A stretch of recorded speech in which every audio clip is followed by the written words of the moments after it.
आपने बाबा साहब अम्बेडकर की बहुत अच्छी स्टैचू लगाई। मेरे दिल में बहुत खुशी हुई स्टैचू को देख के, लेकिन पीड़ा यह है कि बाबा साहब अम्बेडकर की स्टैचू तो आपने लगा दी, क्या बाबा साहब अम्बेडकर के विचारों पे भी आप चलोगे नहीं चलोगे? तो अगर बाबा साहब अम्बेडकर के विचारों पे चलोगे, क्या बस चले तो मैं अपने खून के एक बूंद लगा के आपके आंसू पोंछने का काम करूं, लेकिन मैं हालात से मजबूर हूं। मैं बिहार के भाइयों आपको कहना चाहता हूं कि बिहार किसी पीछे नहीं है।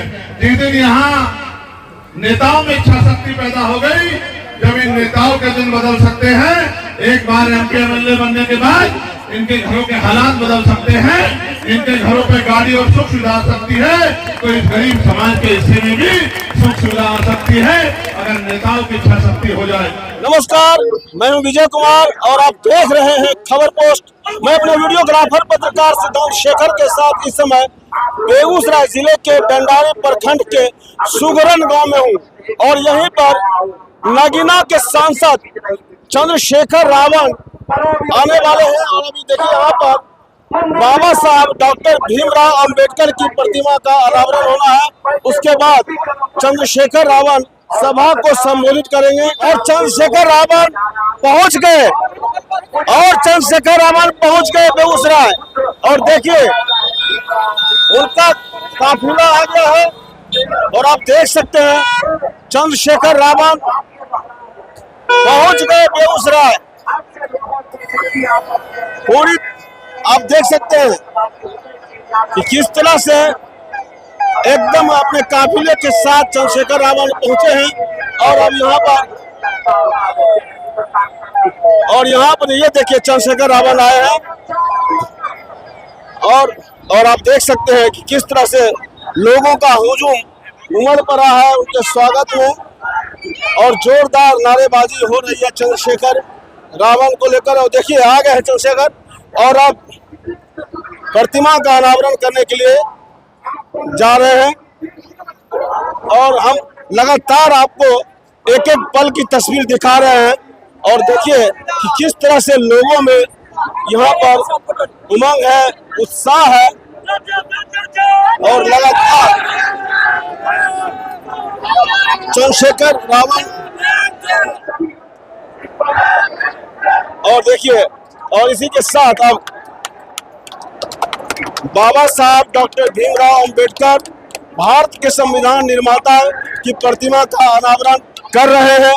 चंद्रशेखर रावण उनके साथ हैं, विजय पासवान प्रदेश अध्यक्ष, अमर ज्योति और जौहर आजाद। और जी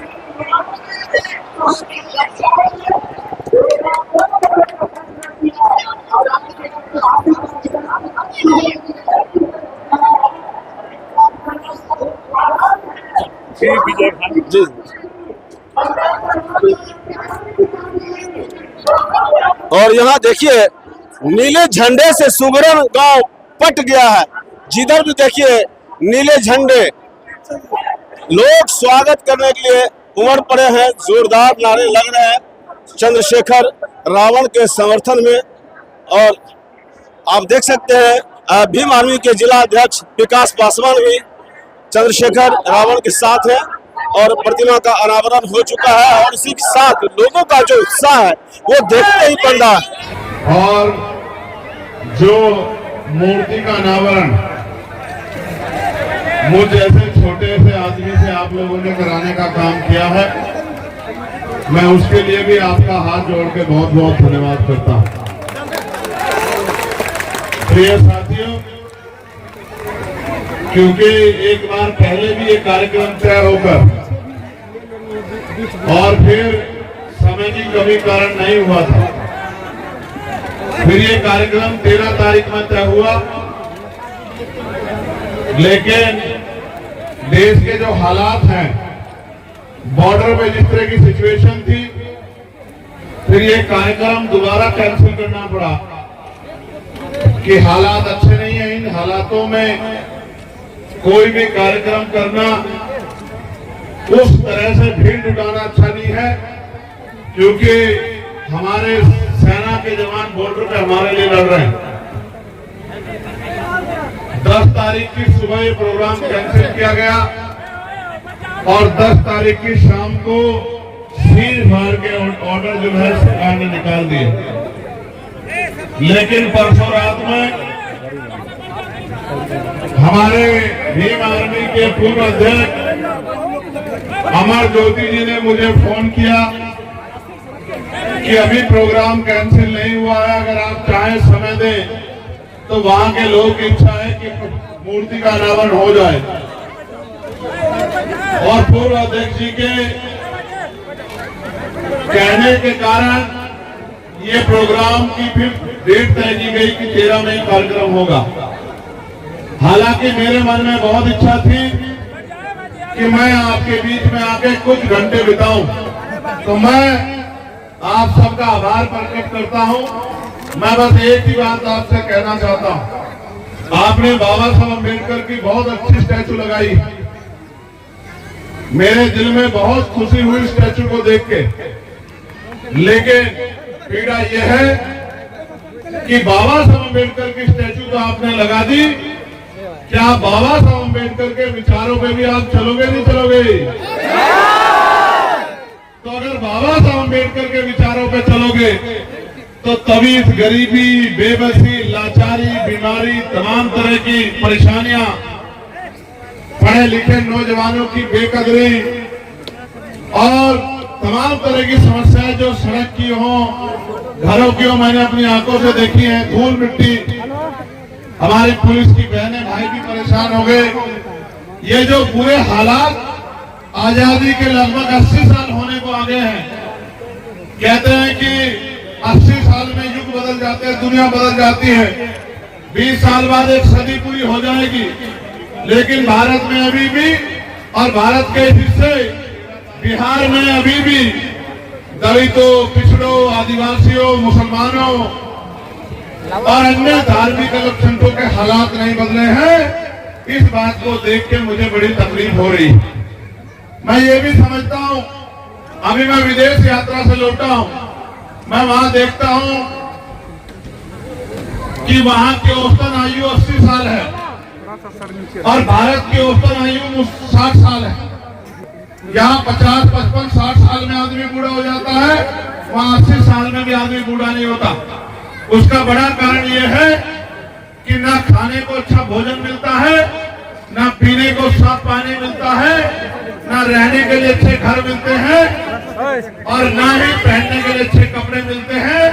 इन तमाम भ्रष्ट नेताओं ने अब तक हमें लूटने का काम किया है।